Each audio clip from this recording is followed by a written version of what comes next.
With Black Ops 7's release just around the corner, it's time to take one final look at Black Ops 6 and work out where ultimately this game went wrong. Now in this video I'm mainly going to be looking at Black Ops 6's multiplayer and Warzone. I've done videos in the past on zombies and the campaign, but for the most part I found the campaign to be very solid. It's kind of what you expect from a Treyarch campaign. It has like mind-bending stuff in, and they tried some new things with it. Some worked, some didn't work, but ultimately if you're playing a Call of Duty game for the campaign, then I've only got one question for you, and that is why?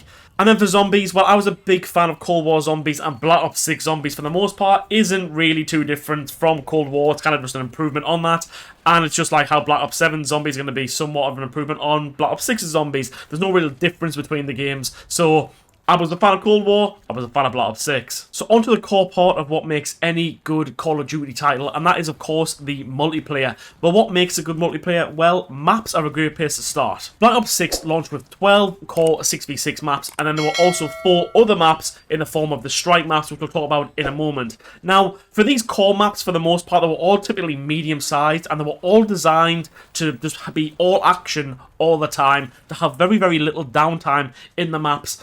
And well, most of them kind of just blend together in my mind, and they don't really stand out visually or how they played or anything like that. I can't really recall too many maps that I think, you know what, I really, really want to go play that map. I don't really care too much for the Black Ops 6 maps. None of them really like struck a chord with me. I can still remember maps from back in the day like World at War and Call of Duty 4 that I would want to play in a heartbeat.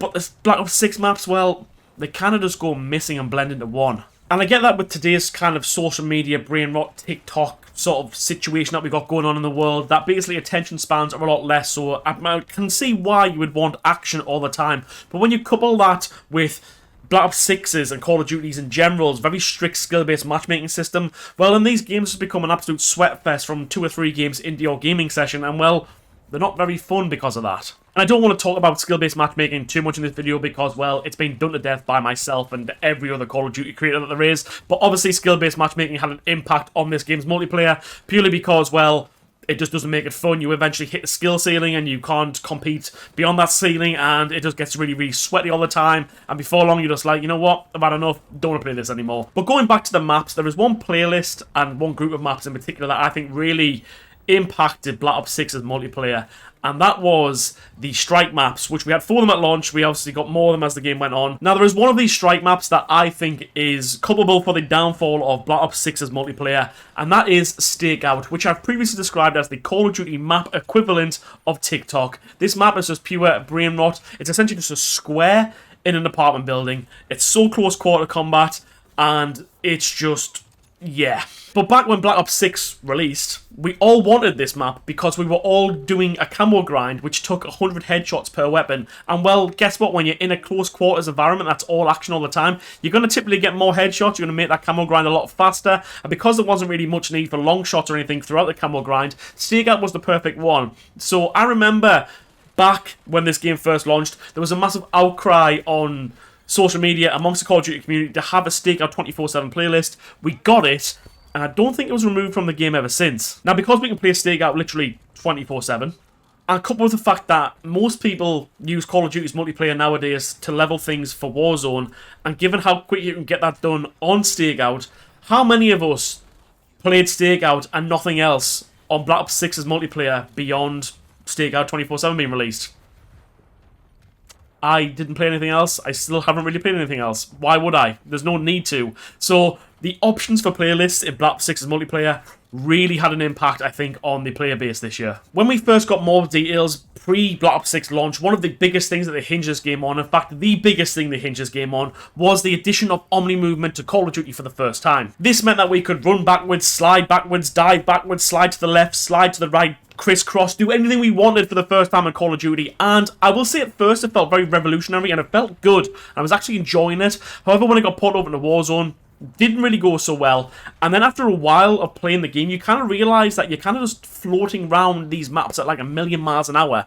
And when you really break it down, the Omni movement in Call of Duty's Black Ops 6 isn't that great, especially given the fact that we have it in Battlefield 6, where it feels a lot more controlled, and then also in Black Ops 7, it also feels a lot more controlled because the pace of your operator is slowed down a little bit. I feel like they got Omni movement somewhat right in Black Ops 6, but also somewhat wrong in Black Ops 6, and I feel like more wrong than right, and that probably would have turned a lot of people off from the game because, well, Call of Duty used to be a simple slide, crouch, like go prone kind of game. Dolphin dive was the most advanced movement we have at some point, and well, you've created whatever this monstrous mess is right now in Call of Duty. And I think it's only going to get worse as we go forward into Black Ops 7. So the gameplay and the maps obviously hindered multiplayer a lot, but the biggest thing that hindered this game was purely content, or the lack of post-launch content that we got with it. Black Ops 6 followed in the footsteps of Modern Warfare 3, which followed in the footsteps of Modern Warfare 2, and we all know how much of a disaster that game was. Well, for the first time since entering its live service game era with Modern Warfare 2019, Modern Warfare 3 was the only Call of Duty to have actually treated this like a live service game. We got weekly challenges, which then unlocked weekly things like aftermarket parts, which would then change how the gun would perform. So, for instance, I know it didn't really happen, but we could change a shotgun into an SMG with one sort of attachment. That is fun. That keeps the game fresh. There was also seasonal camo challenges to do, where if you grinded out all the weekly challenges, they counted towards a monthly or a seasonal one, and then at the end of it, you got a nice camo, a nice sort of movement camo, and some of them were very, very good in Modern Warfare 3. We also got plenty of events where there was also things to grind for, like camos. Now, Call of Duty Black Ops 6 had the camo grind when it initially released, and that's kind of it. Now, as a Call of Duty community, we're very much like strippers. We love to grind on something. And, well, guess what? There wasn't really much to grind for in Black Ops 6, so what is the point of having a multiplayer and a Warzone without any content? And that's what was lacking this year. And when we did get content in Black Ops 6, well, we'd already had it before. We got maps like Hacienda, Firing Range, WMD, and then, I will talk about Warzone in a minute, but when we got the Return of Verdansk, we got the HDR back, we got the Kilo back, we've recently had the MP40 back, we've had the LC10 back. It's all assets and things that we've had before, and it doesn't keep a game fresh for too long because, well, we've played it a million times already. And just to sum up Black Ops 6's multiplayer as a whole, and to really hone in on this idea of freshness for this game, cast your mind back to August 30, 2024. That day was special because it was the day that the Black Ops 6 beta first dropped. And in the Black Ops 6 beta, the Jackal PDW SMG was the most dominant gun by far. The first weekend, it was the only gun everyone was using. They slightly toned it down for the second weekend, and other people can use a few other things, but the Jackal was still the most overpowered gun going. Fast forward to the game releasing in, I think, November. And the Jackal PDW was by far and above the best SMG in that game. Obviously, we had other things like the C9, stuff like that, but the Jackal was the dominant SMG, and also went on to be the first SMG meta that we had in Warzone as well. That's how dominant it was. Now, fast forward to November 2025. Black Ops 6 has been out for a year. It's been more than a year since the beta, and if you play majority of the multiplayer games that you could play on Black Ops 6, I can guarantee you that at least 2 or 3 people in that game will be using the Jackal PDW. That gun was by far and above the most dominant gun we've had all year, and because this is a live service game, you can now tweak these things, and well, it was never tweaked. There's never been a fresh, really multiplayer meta or anything like that, and obviously in the past we've had better guns than others in Call of Duty. Of course we have, that's just how Call of Duty works, but that just sums it up. That sums it up perfectly there. The gun that was by far the best in the beta back in August 2024 is still by far and above the best one in the game in November 2025. If you're not willing to tweak stuff like that, then of course this game's never going to keep its freshness. Hello, Ryan from the future here. Ignore the hat. I'm having an extremely bad hair day. I was editing this video and I was like, I'm missing something about what made this game bad. And I can't believe I never wrote this down when I did my notes for the video, was that we did get content in the form of a lot of really bad operator skins, which really, really ruined the vibe of the game. So I'm talking Beavis and Butthead, I'm talking Stan Smith and Roger from American Dad, I'm talking about the cel-shaded stuff we all got, I talked about the random anime skins we got, the random all glowy skins and all that stuff. All of that really ruined Black Ops 6. It was really heavily marketed at us this year. There was things like extra event track, so you can have a normal free event track and then a paid event track. They really, really pumped hard with the store this year. And commercially, Black Ops 6 was just like literally just a money grab, it felt like, from Activision.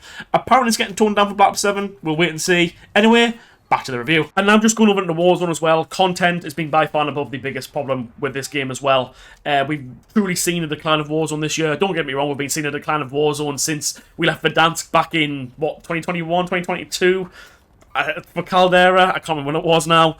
We've been seeing Warzone decline ever since then, but I mean, this year Warzone has took a step off a cliff, really. Other than getting Verdansk back, which again was obviously a reused asset, there hasn't really been any changes to that. We've had one POI change, and now we're getting some new ones with Black Ops 7, but again, one of those POIs is just a remastered version of it. Also, cast your mind back to when Black Ops 6 integrated with Warzone. We got Urzikstan fully reset back to how it was when it first dropped, back with Modern Warfare 3. It was boring then, it was boring when it reset itself. And we also got Area 99, which lasted all of about 4 months in the game.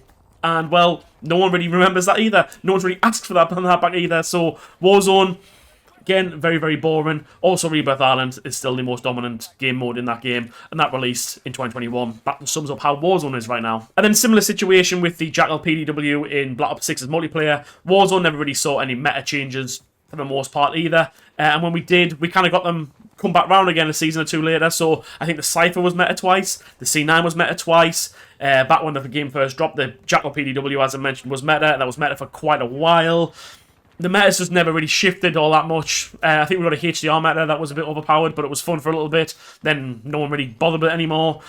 Yeah, it was just a mess. And as I mentioned, obviously, the lack of content to grind for anything was just poor. All the events have been poor. It's just been a bad year for Call of Duty, really. And now it finally looks like they're reaping what they sow with Black Ops 7. There's a very little hype for that game. Battlefield 6 has come out and took the first-person shooter world by storm. A lot of people are enjoying that. A lot of people are enjoying the Battle Royale that goes with that. The only good thing about it is that, obviously, because of the competition is now there from Battlefield, Call of Duty has kind of had to up its game a little bit, so who knows? I'm not really going to be playing Black Ops 7's multiplayer all that much, I don't think, but the reduced SBMM in that game and sort of tweaks to, you know, how we thought the beta was and stuff like that, I don't know. We will see, but for me personally, Black Ops 6, a very, very mediocre Call of Duty, and ultimately one that probably not many people will remember playing in a few years' time. Let me know your thoughts on the game. How did you find the last year of Call of Duty? Are you excited for Black Ops 7? And I'll catch us all in the next one.